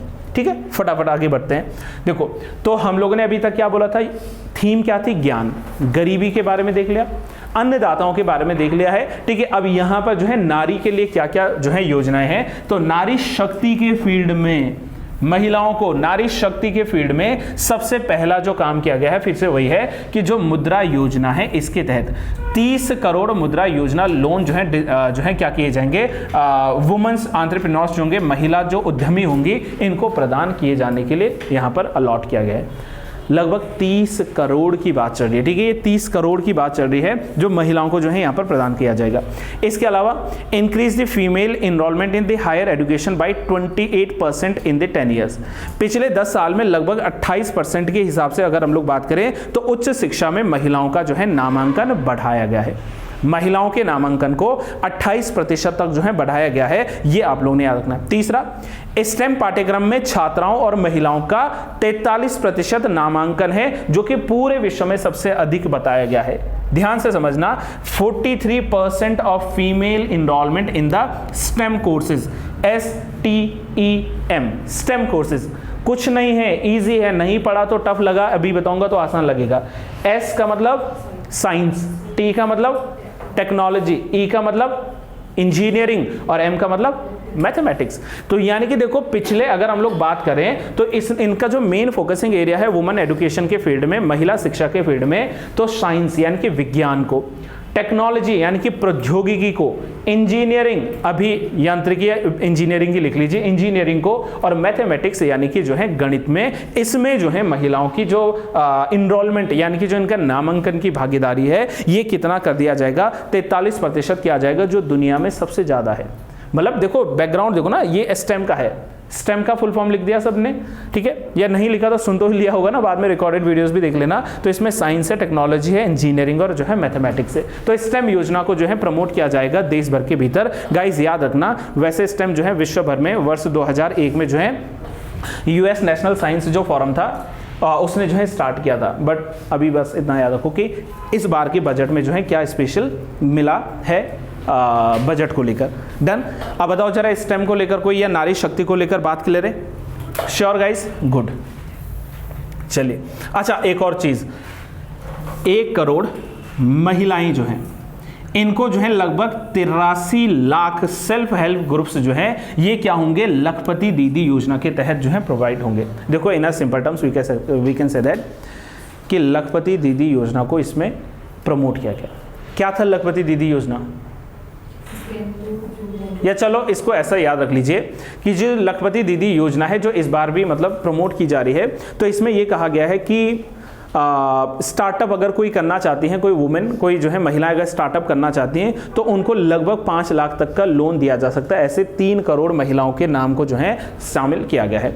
और इनका उद्देश्य क्या है कि कम से कम वार्षिक आय जो है महिलाओं की, वो 1 लाख रुपए तक होने का लक्ष्य है। लखपति दीदी, लखपति मतलब जिनमें लाख रुपए हैं, तो लखपति दीदी योजना में कम से कम 1 लाख रुपए तक का टारगेट है। और इस बार के बजट में जो क्या कहा गया है कि लगभग स्टार्टअप के लिए जो है 5 लाख तक का जो है लोन दे सकती है सरकार। तो ये जो है लखपति दीदी योजना को क्या करेगा, बढ़ावा देगा। ठीक है, चलिए थोड़ा सा और आगे बढ़ते हैं। लखपति दीदी योजना को बढ़ावा, ठीक है, 1 crore women assisted by the 83 lakh self help groups, SHG का मतलब होता है सेल्फ हेल्प ग्रुप। इसके अलावा जो है देखो, सस्टेनेबल डेवलपमेंट को फोकस किया जाएगा।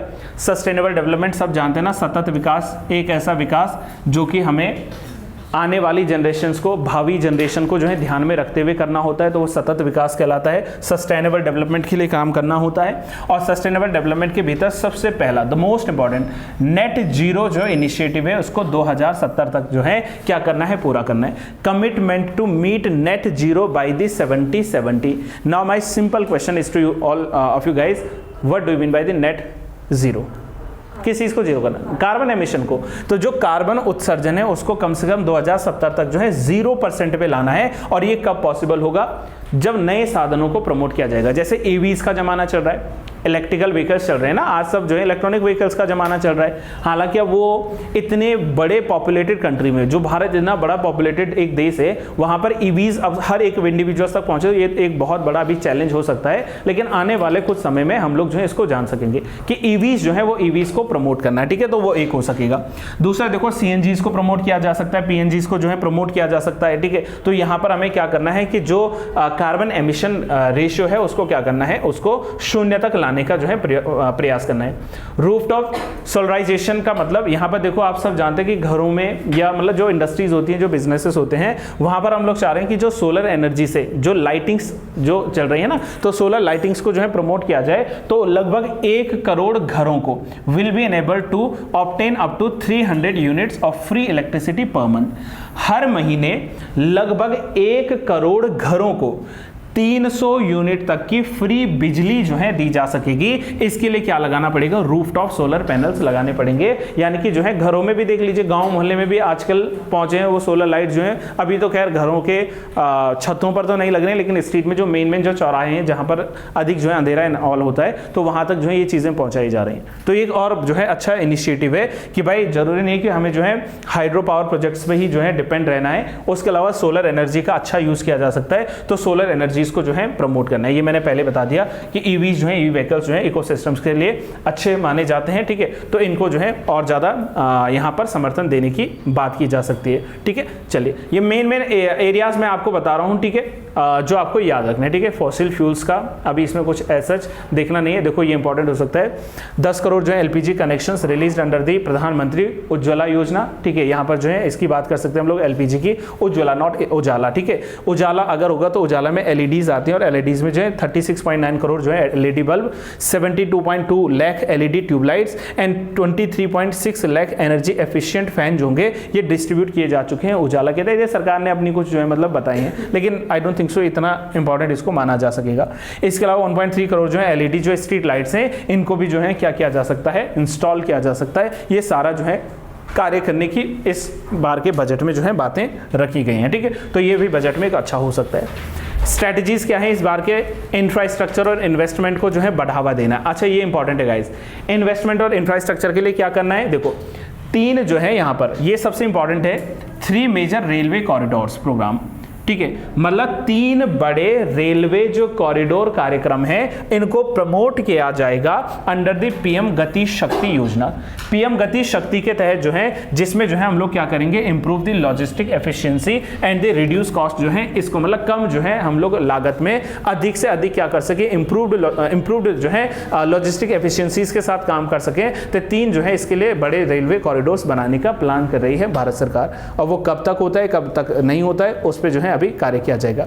इसके अलावा जो है उड़ान स्कीम को जो है, उड़ान स्कीम पता है ना, उड़े देश का हर नागरिक, उड़ान, ठीक है। तो उड़ान स्कीम्स के तहत जो है उड़े देश का जो है हर नागरिक वाला जो है, या उड़े देश का आम नागरिक की बात करें तो इस स्कीम्स को जो है प्रमोट किया जाएगा। समय हो गया तो कुछ अभी बता रहा हूं, बाकी कुछ बचा हुआ पार्ट हम लोग बात करेंगे। इसके अलावा जो है अर्बन ट्रांसफॉर्मेशंस के लिए जो है मेट्रो रेल व्यवस्था को और ज्यादा प्रमोट करना है, ठीक है। नमो भारत जो स्कीम है, वंदे भारत जो स्कीम से, इनको प्रमोट करने का जो है यहाँ पर कार्य किया जाएगा। तो ये भी एक फोकसिंग एरिया हो सकेगा, जिससे हम लोग क्या कर सकते हैं, देश भर का जो इंफ्रास्ट्रक्चर है इसको मजबूत बनाने का कार्य कर सकते हैं। तो इंफ्रास्ट्रक्चर को जो है इसमें अधिक फोकस किया गया है, ठीक है। पीडीएफ आपको सारी मिलेंगी, ये वाली भी, और मैंने हिंदी में निकाली भी है पीडीएफ, तो हिंदी वाली भी मिल जाएगी। आप ये मत सोच देना कि हिंदी का कहाँ चले गया। इंक्लूसिव डेवलपमेंट की मैंने बात पहले ही कर दी है। इंक्लूसिव डेवलपमेंट मतलब जो ओवरऑल डेवलपमेंट होता है, ठीक है, जिसमें हर व्यक्ति को बिना किसी भेदभाव के जो है इक्वल अपॉर्चुनिटीज दी जा सके, ऐसे इंक्लूसिव डेवलपमेंट की जो है यहाँ पर बात की जाएगी। अच्छा ये इंपॉर्टेंट सेक्टर है गाइज कि हेल्थ के लिए क्या कार्य किया जा रहा है। देखो कल सब जानते हैं कि 4 फरवरी था, कैंसर से जो है जागरूकता फैलाने के लिए कैंसर जागरूक दिवस के रूप में 4 फरवरी को मनाया गया था। और कल मैंने इसका वाईटी पे एक वीडियो डाला था, वो भी आप लोगों ने होपफुली अभी तक देख लिया होगा। Encourage cervical cancer vaccination for girls at least 9 to 14 years. 9 से 14 वर्ष की जो बालिकाएं हैं, उनमें जो ये सर्वाइकल कैंसर्स का जो कह सकते हैं ना कि एक शिकायत रहती है, या जो एक कह सकते हैं कि होने के चांसेस रहते हैं, उनको डिक्रीज करने के लिए जो है वैक्सीनेशन प्रोग्राम्स जो है चलाए जाएंगे। यहाँ पर क्या किए जाएंगे, वैक्सीनेशन प्रोग्राम्स जो है यहाँ पर चलाए जाएंगे। पहला तो आप लोगों ने ये याद रखना है। इसके अलावा जो सक्षम आंगनवाड़ी और पोषण 2.0 स्कीम से, अब अभी इतना समय नहीं मैं इसको डिटेल बताऊंगा इस पे मैं विदाउट अ क्वेश्चन एक और जो है क्लास करूंगा इस पे, जहां पर ये सारी स्कीम्स डिस्कशन की जाएंगी। तो सक्षम जो है आंगनवाड़ी और पोषण 2.0 जो स्कीम है to be expedited for the improved nutrition delivery, मतलब जो है न्यूट्रिशन को, पोषण को जो है और अधिक मजबूत बनाने के लिए, जो है बच्चों में पोषण की व्यवस्था और अधिक पहुंचाने के लिए जो है सक्षम आंगनवाड़ी और जो है पोषण 2.0 जो है स्कीम्स पे काम किया जाएगा। इसके अलावा जो है यूविन प्लेटफॉर्म्स के तहत जो है क्या किया जाएगा, इम्यूनाइजेशन प्रोग्राम चलाए जाएंगे इंद्रधनुष मिशन के तहत। इंद्रधनुष मिशन किस चीज के लिए आया था? बीमारियों से जो है वैक्सीनेशन प्रोग्राम्स के रूप में जो है इंद्रधनुष प्रोग्राम आया था। तो इस इंद्रधनुष प्रोग्राम्स को जो है और ज्यादा इम्यून बनाने के लिए जो है प्रोग्राम चलाए जाएंगे। आयुष्मान भारत स्कीम, आप सबको पता है आयुष्मान भारत स्कीम में क्या होता है, 5 लाख तक का क्या मिलता है, कह सकते हैं हम लोग कि बीमा या हेल्थ बीमा जो है दिया जाता है। तो इसको जो है प्रमोट करने की यहाँ पर बात चल रही है, ठीक है, इसको यहाँ पर जो है प्रमोट करने की बात चल रही है।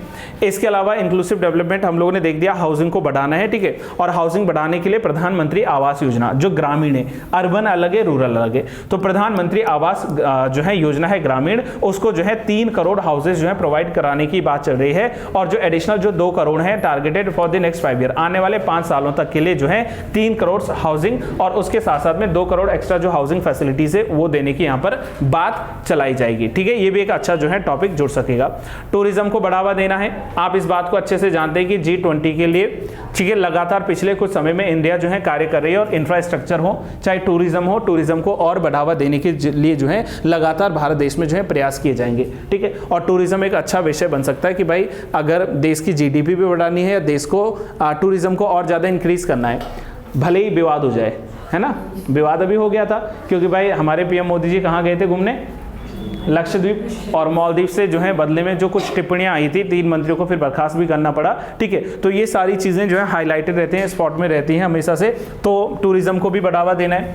एग्रीकल्चरल फूड जो प्रोसेसिंग है इसको लगातार जो है समर्थन देने की इस वाले जो है बजट में जो है बात की जा रही है ना। रेस्ट ऑफ बजट का जो पार्ट है गाइस, इसको मैं डिस्कशन नेक्स्ट सेशन में करूंगा। बस आज एक मेन पॉइंट पे आ जाता हूं क्योंकि एक लास्ट इंपॉर्टेंट टॉपिक जो रह जाता है वो ये रहता है कि इस बार का बजट कितना किस डिपार्टमेंट को अलॉट हुआ है और बजट में इनकम सबसे ज़्यादा आती कहाँ से और सबसे ज़्यादा इनकम जो है बजट में ये हम लोग कहाँ पर मतलब देश की इनकम का सोर्स क्या है और देश के एक्सपेंडिचर्स का सोर्स क्या है। देखो भारत देश में जो पैसा आ रहा है रूपी कम्स फ्रॉम, ठीक है, जो सबसे ज़्यादा पैसा जो है सरकार को मिल रहा है वो कहाँ से मिलता है। तो देखो उसमें सबसे पहले अगर हम लोग बात करें तो इसमें आते हैं क्या, बोरोविंग्स एंड द लायबिलिटीज, यानी कि जो देश क्या करता है कर्ज लेता है और जो देश की देनदारियां हैं इससे लगभग जो है क्या है 28% पैसा जो है वो भारत देश के भीतर आता है।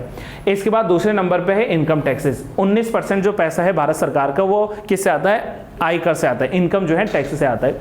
इसके अलावा बात करें तो यहाँ पर जो है GST और जो अदर टैक्सेस हैं, GST और अन्य जो कर हैं उनसे 18% पैसा भारत देश के पास जो है आता है। लगभग अगर हम लोग 17% बात करें तो कॉर्पोरेशन टैक्स पता है ना आप लोगों को, निगम कर कह लीजिए, कंपनी कर कह लीजिए, कंपनीज के द्वारा जो पे किया जाता है, तो कॉर्पोरेशन टैक्स से लगभग 17% की इनकम जो है भारत सरकार को होती है। तो मेन अगर याद करें तो बोरोविंग्स एंड जो है अदर लायबिलिटीज से, अच्छा हिंदी में इसको कह सकते हैं हम लोग जो उधार ले रहे हैं, जो कर्ज ले रहे हैं और जो अन्य देनदारियां हैं उनसे 28% मिल रहा है। 19% हम लोग चलें तो आयकर से मिल रहा है। GST और अन्य करों से 18% की जो है देश में आय हो रही है।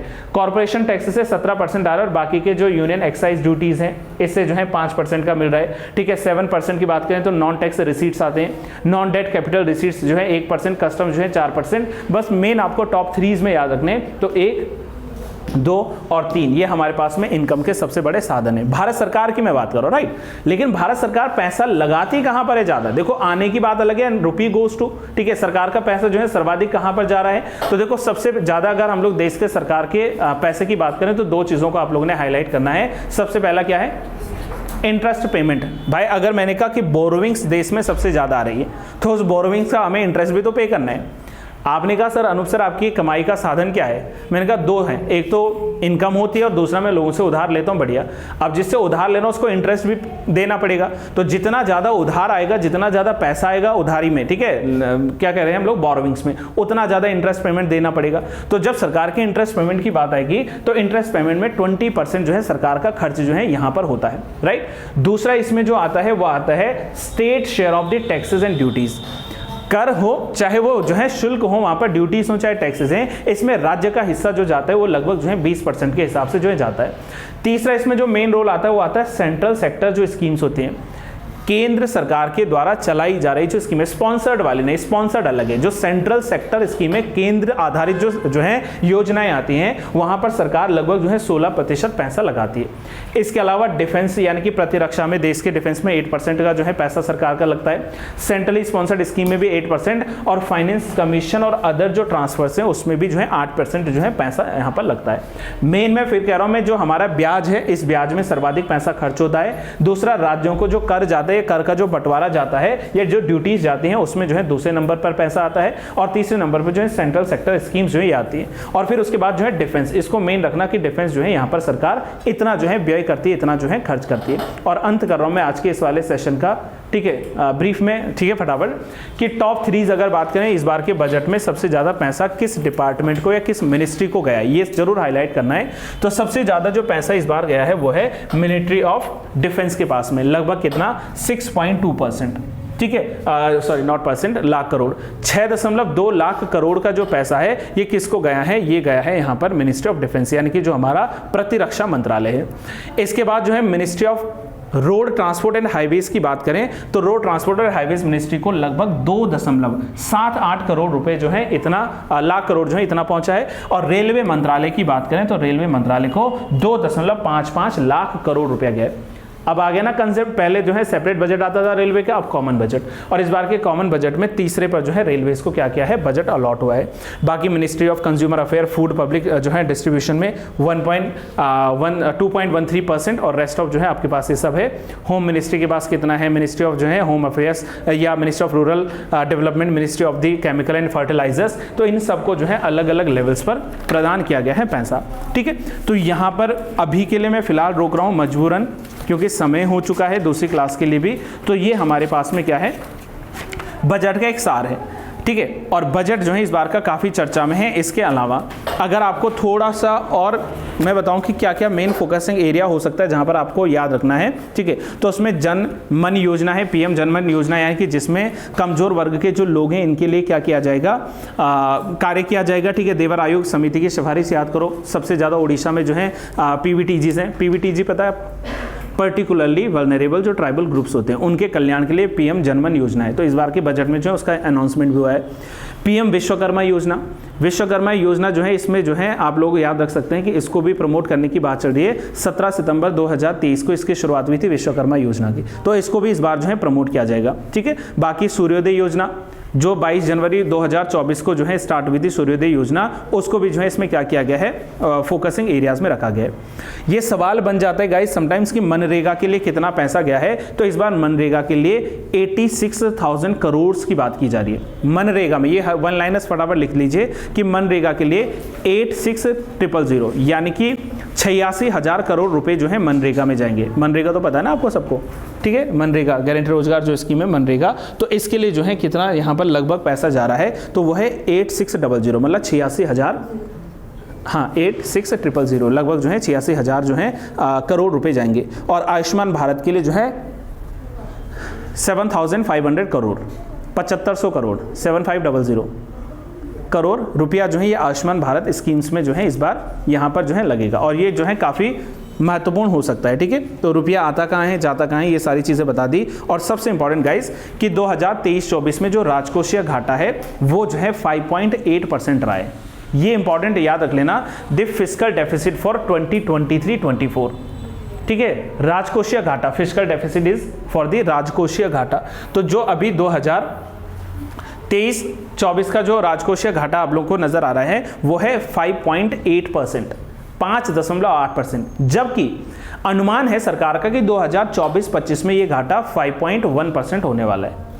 मतलब और घटाएंगे कम करेंगे इतना हो सकेगा घाटा, लेकिन घाटे में रहेंगे। क्यों घाटे में रहेंगे, क्योंकि देनदारियां बहुत सारी हैं, ठीक है, बोरोविंग्स बहुत सारी हैं। तो 2024-25 में 5.1% जो है रहने वाला है। तो ये भी जो है अच्छा एक सवाल अपने आप में बन सकता है ना। तो मेरी तरफ से फिलहाल आज के लिए ये वाला बजट का एक सार था, जिसमें थोड़ा स्कीम्स भी ज़्यादा हैं, उसको मैंने डिटेल में बताया। ये आपको इंटरनेट के हर पेज पे दिख जाएगा, कोई बात नहीं मिलेगा। सुन लो गाइस, लास्ट में इतना सुन लिया थोड़ा और। तो हिंदी का ये है मेरे पास में, ठीक है।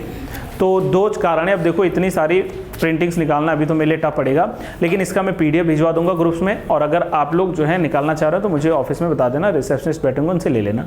तो ये हिंदी के जो है आप लोगों ने लेना है, और ये इंग्लिश वाला भी आपको मिल जाएगा, ठीक है, इंग्लिश में ये है यहाँ पर, और वो आपको ईजिली मिल जाएगा। कुछ और बातें पूछने किसी ने, या कुछ आपने बजट में नया सुना हो, कोई ऐसा टर्म जो शायद मेरे से रह गया हो? नहीं, तो डिटेलिंग था ना बजट, तो इसलिए जो है बजट जानना है। और ये कौन सा यूनियन, जब उत्तराखंड बजट की बात आएगी तो वो आप लोग अलग से पढ़ते हो, राइट। तो बस अभी के लिए मैं यहीं पर रख रहा हूँ क्लास, थोड़ा एक्स्ट्रा सेशन ले लिया, और आप लोगों का भी आज यहीं पे रहेगा। इसके बाद अब हिस्ट्री का अलग से शायद पॉसिबल ना हो पाए, ठीक है। तो वैसे भी मैं बात करता हूँ क्या होता है, ठीक है। और एक और सूचना है, आज शाम से SI का बैच स्टार्ट हो रहा है 4 बजे से। आपके संज्ञान में अगर कोई SI के बैच को ज्वाइन करने वाला होगा तो उनको बोल देना शाम को 4 बजे आप ज्वाइन कर सकते हो। आज से ही स्टार्ट कर रहे हैं हम लोग, आज डेमो सेशन चलेगा 3 दिन का। तो SI में 3 सब्जेक्ट, मतलब हम लोग 3 घंटे की क्लास चला रहे हैं, 4 से लेकर 7 का वो बैच चलेगा, ठीक है। तो अगर उसमें आप बता सकते हो तो लोगों तक मैसेज पहुँचा देना, ठीक है। बाकी किसी को कुछ और पूछना है अभी भी बता दीजिए। श्योर, नो, पक्का? चलिए फिर आज के लिए जो है आप यहीं पर आ जा दो, कल आप लोगों से फिर मुलाकात करेंगे।